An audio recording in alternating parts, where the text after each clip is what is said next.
Olá, este é o Mais 365, um percurso diário com a Bíblia onde caminhamos pela história da salvação e deixamos que ela dê sentido à nossa própria história. Durante 365 dias, do Gênesis ao Apocalipse, com a tradução da Difusora Bíblica, descobrimos que Deus continua a agir no tempo e na vida concreta de cada um. Eu sou o Francisco e este podcast nasce das equipas de jovens de Nossa Senhora. Lemos a Bíblia inteira, um dia de cada vez, sempre sob o olhar de Maria. Hoje é o dia 184, começamos hoje o período do exílio e vamos ouvir segundo o livro dos Reis 18, segundo o livro das Crónicas 29 e Salmo 141. Segundo o livro dos Reis 18. No terceiro ano do reinado de Oseias, filho de Elá, rei de Israel, começou a reinar Ezequias, filho de Acás, rei de Judá. Tinha 25 anos quando subiu ao trono. Reinou 29 anos em Jerusalém. Sua mãe chamava-se Abi, filha de Zacarias. Fez o que é reto aos olhos do Senhor, conforme o exemplo de David, seu pai. Destruiu os lugares altos, quebrou as estelas e cortou os símbolos de Asherá. Despedaçou a serpente de bronze que Moisés tinha feito, porque até então os israelitas queimavam incenso diante dela. Chamavam-na Neustã. Ezequias pôs a sua esperança no Senhor, Deus de Israel. Não houve outro como ele entre todos os reis de Judá que o precederam ou lhe sucederam. Conservou-se unido ao Senhor, nunca se afastou do seu seguimento e observou todos os mandamentos que o Senhor prescreveu a Moisés. Por isso, o Senhor esteve com ele e Ezequias era bem-sucedido em todas as suas empresas. Sacudiu o jugo do rei da Assíria, livrou-se do seu domínio. Derrotou os filisteus até Gaza e devastou o seu território desde as simples torres de vigia até às cidades fortificadas. No quarto ano do reinado de Ezequias, correspondente ao sétimo reinado de Oseias, filho de Elá, rei de Israel, Salmanasar, rei da Assíria, veio sitiar a Samaria. Ao fim de 3 anos, apoderou-se dela. A Samaria foi tomada no 6º ano de Ezequias, correspondente ao 9º ano do reinado de Oseias, rei de Israel. O rei da Assíria levou os filhos de Israel cativos para a Síria, instalou-os em Alá, nas margens do Abor, rio de Gozã, e nas cidades da Média. Isto aconteceu porque não deram ouvidos à voz do Senhor seu Deus. Pelo contrário, quebraram a sua aliança, recusando-se a ouvir e a praticar o que ordenara Moisés, servo do Senhor. No 14º ano do reinado de Ezequias, Senaqueribe, rei da Assíria, atacou todas as cidades fortes do Judá e tomou-as de assalto. Então Ezequias, rei de Judá, mandou dizer ao rei da Assíria em Laquis: cometi uma falta, não me ataques mais. Submeter-me-ei a tudo o que me impuseres. O rei da Assíria impôs a Ezequias, rei de Judá, um tributo de 300 talentos de prata e 30 talentos de ouro. Ezequias entregou toda a prata que se encontrava no templo do Senhor e nos tesouros do palácio real. Tirou também o revestimento de ouro que ele mesmo, Ezequias, rei de Judá, mandara aplicar nas portas do templo do Senhor e entregou tudo ao rei da Assíria. Mas o rei da Assíria enviou de Laquis contra o rei Ezequias em Jerusalém o general do exército, o chefe dos eunucos e o seu copeiro-mor com um poderoso corpo de tropas. Puseram-se em marcha e quando chegaram a Jerusalém fizeram alta, acamparam junto ao aqueduto do reservatório superior que se encontrava no caminho do campo do pisoeiro e mandaram chamar o rei. Mas foi Eliaquim, filho de Hilquias, preferido do palácio, que foi ter com eles, levando consigo Shebná e o cronista Joá, filho de Asaf. O copeiro-mor disse-lhes: direis a Ezequias: assim fala o grande rei, o rei da Assíria. Que confiança é essa que manifestas? Julgas que as simples palavras representam alguma experiência e valentia para a guerra? Em que confias para ousares resistir-me? Pões a tua confiança no Egito, esse caniço rachado que fere e trespassa a mão de quem nele se apoia? Assim é o faraó, rei do Egito, para todos os que nele esperam. Dir-me-eis sem dúvida, a nossa esperança está no Senhor nosso Deus. Mas não é ele aquele Deus cujos altares e lugares altos Ezequias destruiu, dizendo aos homens de Judá e de Jerusalém que somente diante deste altar, em Jerusalém, vos devereis prostrar? faz por conseguinte um tratado com o meu soberano, o rei da Assíria, e eu te darei 2000 cavalos, se tiveres cavaleiros para os montar. Como poderás resistir diante de um só dos mais modestos oficiais do meu senhor? Esperas ainda que o Egito te forneça carros e cavaleiros? Terá sido porventura sem o consentimento do Senhor que eu ataquei esta cidade para a destruir? O Senhor disse-me: sobe a essa terra e destrói-a. Eliaquim, filho de Hilquias, o escriba Shebná e Joá disseram ao copeiro Mor: fala aos teus servos em aramaico, dialeto que compreendemos. Não nos fales em hebraico diante da multidão que está sobre a muralha. Mas o copeiro Mor replicou-lhe: por acaso o meu senhor mandou-me dizer estas coisas só a ti e ao teu senhor? Não foi antes a toda essa multidão que está sobre a muralha, obrigada a comer os seus excrementos e a beber a sua urina? Então o copeiro Mor aproximou-se e gritou bem alto em hebraico: ouvi o que diz o grande rei, o rei da Assíria. Isto diz o rei: não vos deixeis enganar por Ezequias. Ele não vos poderá livrar das minhas mãos. Não vos inspire Ezequias confiança no Senhor, dizendo: o Senhor livrar-vos-á e esta cidade não cairá nas mãos do rei da Assíria. Não deis ouvidos ao rei Ezequias. Isto vos diz o rei da Assíria: fazei a paz comigo. Rendei-vos e cada um de vós poderá comer os frutos da sua vinha e da sua figueira e beber a água do seu poço, até que eu venha e vos translade para uma terra semelhante à vossa, terra fértil em trigo e vinho, terra de pão e de vinhas, terra de olivais, de azeite e de mel. Deste modo, salvareis a vossa vida e não morrereis. Não ouçais Ezequias, porque vos engana ao dizer: o Senhor nos salvará. Porventura os deuses das outras nações salvaram a sua própria terra das mãos do rei da Assíria? Onde estão os deuses de Amate e de Arpad? Onde estão os deuses de Sefarvaim, de Aná e de Avá? Livraram a Samaria de cair nas minhas mãos? Quais são entre todos os deuses dessas terras os que salvaram o seu próprio país das minhas mãos, para que o Senhor possa salvar Jerusalém? O povo ouviu em silêncio e não lhe respondeu uma só palavra, porque o rei ordenara que não respondessem. Eliaquim, filho de Hilquias, prefeito do palácio, o escriba Shebná e o cronista Joá, filho de Asaf, voltaram a Ezequias com as vestes rasgadas e referiram-lhe as palavras do copeiro Mor. Segundo o livro das Crônicas, 29. Ezequias tinha 25 anos quando começou a reinar e reinou 29 anos em Jerusalém. Sua mãe chamava-se Abiás, filha de Zacarias. Praticou o bem aos olhos do Senhor como David, seu pai. No primeiro mês do primeiro ano do seu reinado, reabriu as portas do templo do Senhor depois de as ter reparado. Convocou os sacerdotes e os levitas e reuniu-os na praça oriental. Disse-lhes: escutai-me, levitas. Santificai-vos agora e purificai o templo do Senhor, Deus de vossos pais, de toda a imundície, porque os nossos pais prevaricaram, fizeram o mal diante do Senhor nosso Deus. Abandonaram-no, desviaram os olhos da sua morada, voltaram-lhe as costas. Trancaram mesmo as portas do vestíbulo, extinguiram as lâmpadas, não mais queimaram incenso e suprimiram os holocaustos no santuário do Deus de Israel. Por isso a ira do Senhor inflamou-se contra Judá e Jerusalém, entregou-os à desolação e fez deles objeto de espanto e zombaria, como estáis a ver com os vossos próprios olhos.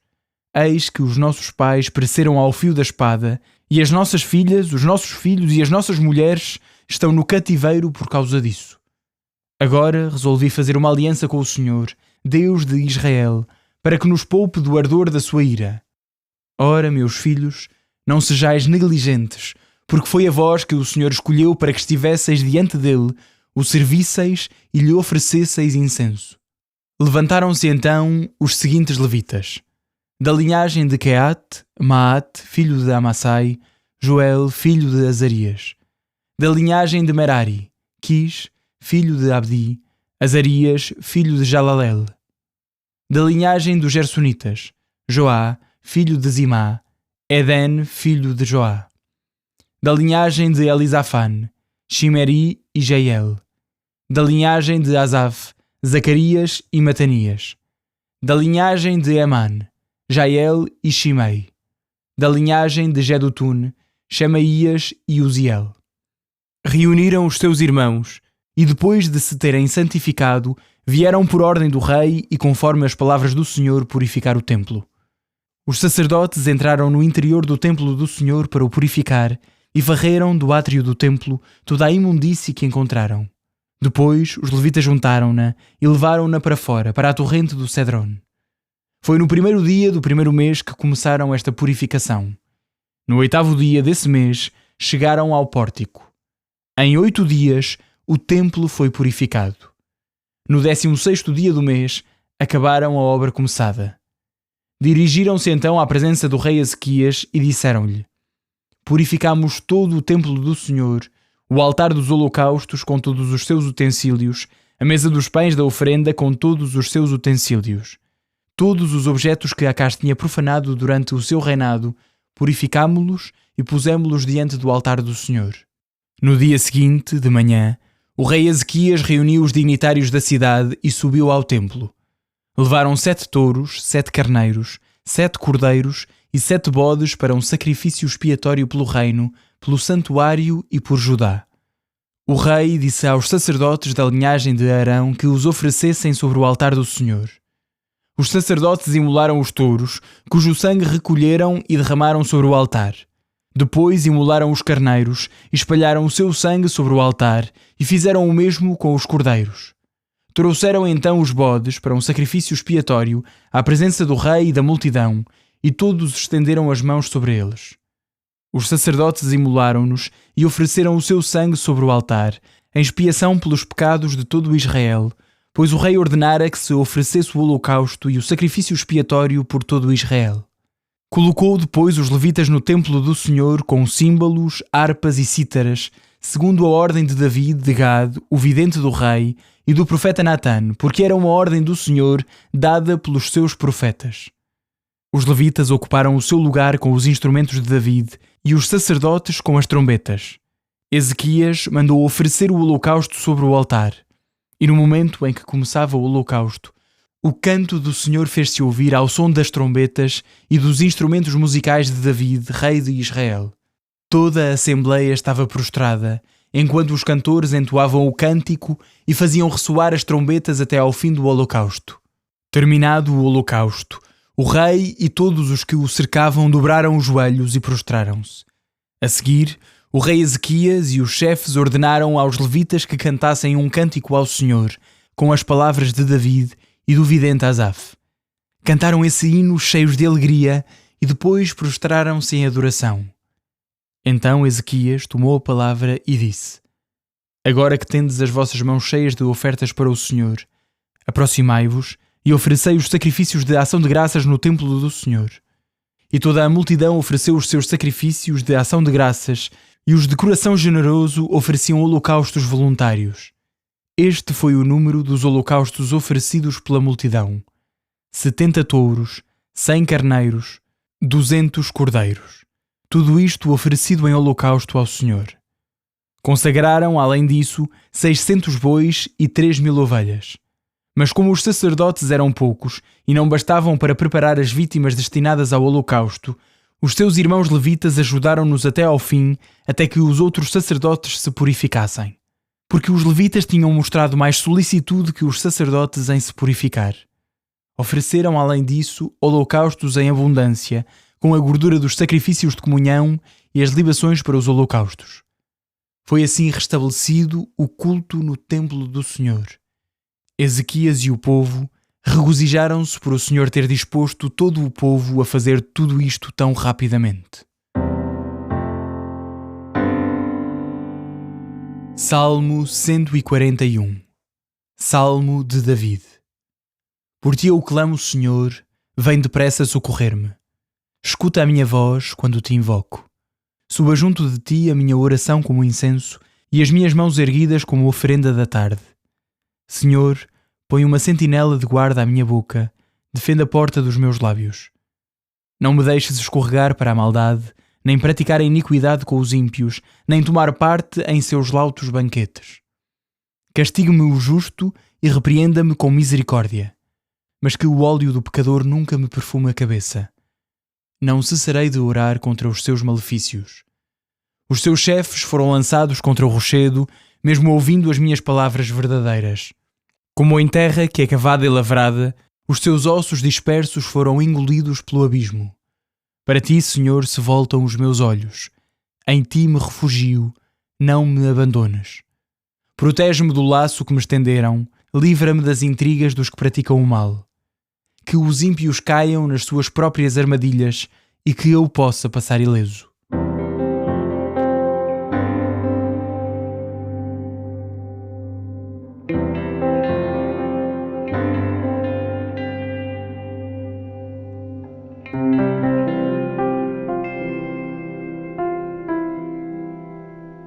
Olá, eu sou o Padre João Moita, sou padre das equipas de jovens Nossa Senhora e sou assistente do setor de Santarém deste movimento. Digo-vos que é com grande alegria que estou convosco para continuar este caminho de leitura, de aprofundamento da Sagrada Escritura, através deste maravilhoso projeto do Mais 365 que as equipas nos propõem. Passo agora, digo-vos, de ouvinte interessado a humilde intérprete destas páginas sagradas que, inspiradas por Deus, continuam a falar ao coração de cada geração. Somos tantos que, individualmente, em família, nas paróquias ou outros lugares, estamos a fazer este grande percurso até ao dia 365 e já não falta tudo. Coragem! É uma alegria e graça imensa estar agora convosco. Quero, neste momento, confiar de forma especial este caminho que agora faço convosco, como não podia deixar de ser, a Nossa Senhora, que guardava todas as coisas no seu coração. Estamos a percorrer o período do exílio, um dos momentos mais dramáticos da história do povo de Deus. Durante mais de 50 anos, muitos habitantes de Judá viveram longe da sua terra, longe do templo, longe das referências que sustentavam a sua identidade. O exílio não foi apenas uma deslocação geográfica, podíamos dizer, foi também uma crise espiritual. E talvez por isso continue a dizer-nos tanto hoje. Também nós conhecemos formas de exílio, momentos em que nos sentimos afastados de Deus, desenraizados, sem rumo ou sem esperança. No segundo livro dos Reis, que escutamos, encontramos a figura do rei Ezequias. O texto apresenta-o quase como um cartão de identidade espiritual. Reinou 29 anos em Jerusalém e fez o que era agradável aos olhos do Senhor. A sua característica foi impressionante, a confiança. Ezequias confiou em Deus quando seria mais fácil confiar apenas em si e nas estratégias humanas. É significativo que tenha mandado destruir a serpente de bronze. Aquele objeto tinha sido, em tempos, um instrumento da ação salvadora de Deus, através de Moisés. Contudo, o povo começou a adorá-lo. O sinal passou a ocupar o lugar daquele para quem apontava. Talvez esta seja uma das perguntas mais importantes para nós hoje. Quais são as serpentes de bronze da nossa vida? Que realidades, mesmo boas, ocuparam discretamente o lugar que pertence apenas a Deus? Pode ser uma preocupação legítima, transformada em obsessão, um trabalho que absorve tudo, uma imagem que queremos preservar a qualquer custo, um sucesso, até um projeto pastoral, uma devoção vivida de forma desligada do encontro pessoal com Cristo. Santo Agostinho dizia que o problema não é amar as coisas, mas amá-las fora da ordem do amor. Quando algo criado ocupa o lugar do Criador, o coração perde a liberdade. No segundo livro das Crônicas, ouvíamos Ezequias reabrir o templo e restaurar o culto. Não se trata apenas de uma reforma administrativa ou religiosa, trata-se de devolver Deus ao centro da vida do povo. Talvez esta seja uma boa ocasião para eu, tu, olharmos para a nossa oração. Como é que rezamos? O que é que procuramos quando rezamos? Apresentamos apenas pedidos? Sabemos também agradecer, escutar? Rezamos para transformar Deus segundo os nossos desejos ou para permitir que Ele transforme o nosso coração? Jesus avisará mais tarde no Evangelho para não multiplicarmos palavras nem procurarmos lugares de destaque. A verdadeira oração não nasce da necessidade de impressionar os outros, mas do desejo sincero de permanecer diante do Pai. O salmo que escutamos, 141, hoje, conduz-nos precisamente a essa dimensão interior. Depois da reforma exterior promovida por Ezequias, surge a necessidade da reforma do coração.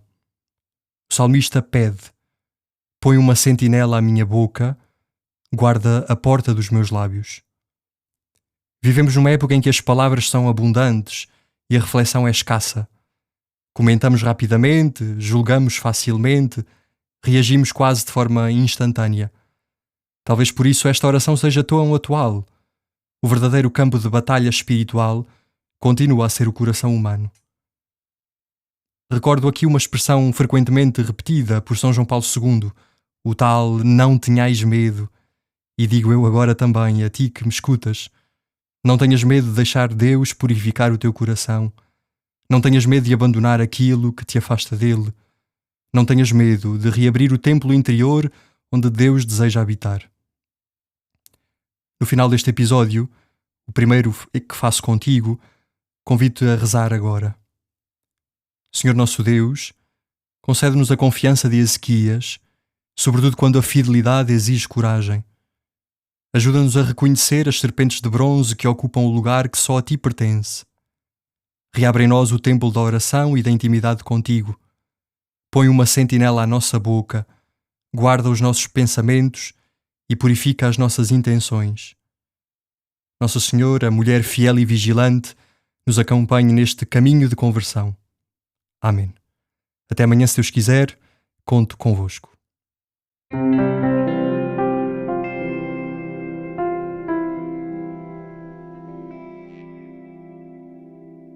A minha alma glorifica o Senhor e o meu espírito se alegra em Deus, meu Salvador. Porque pôs os olhos na humildade da sua serva, de hoje em diante me chamarão bem-aventurada todas as gerações. O Todo-Poderoso fez em mim maravilhas, santo é o seu nome. A sua misericórdia se estende de geração em geração sobre aqueles que o temem. Manifestou o poder do seu braço e dispersou os soberbos. Derrubou os poderosos de seus tronos e exaltou os humildes. Aos famintos encheu de bens e aos ricos despediu de mãos vazias. Acolheu a Israel, seu servo, lembrado da sua misericórdia, como tinha prometido a nossos pais, a Abraão e à sua descendência para sempre. Glória ao Pai, ao Filho e ao Espírito Santo, como era no princípio, agora e sempre. Amém.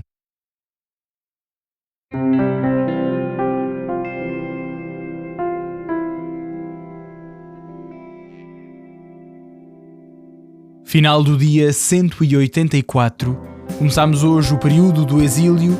Não esquecer que há também um episódio especial para ajudar a compreender este tempo novo. Um abraço em Cristo. Até amanhã.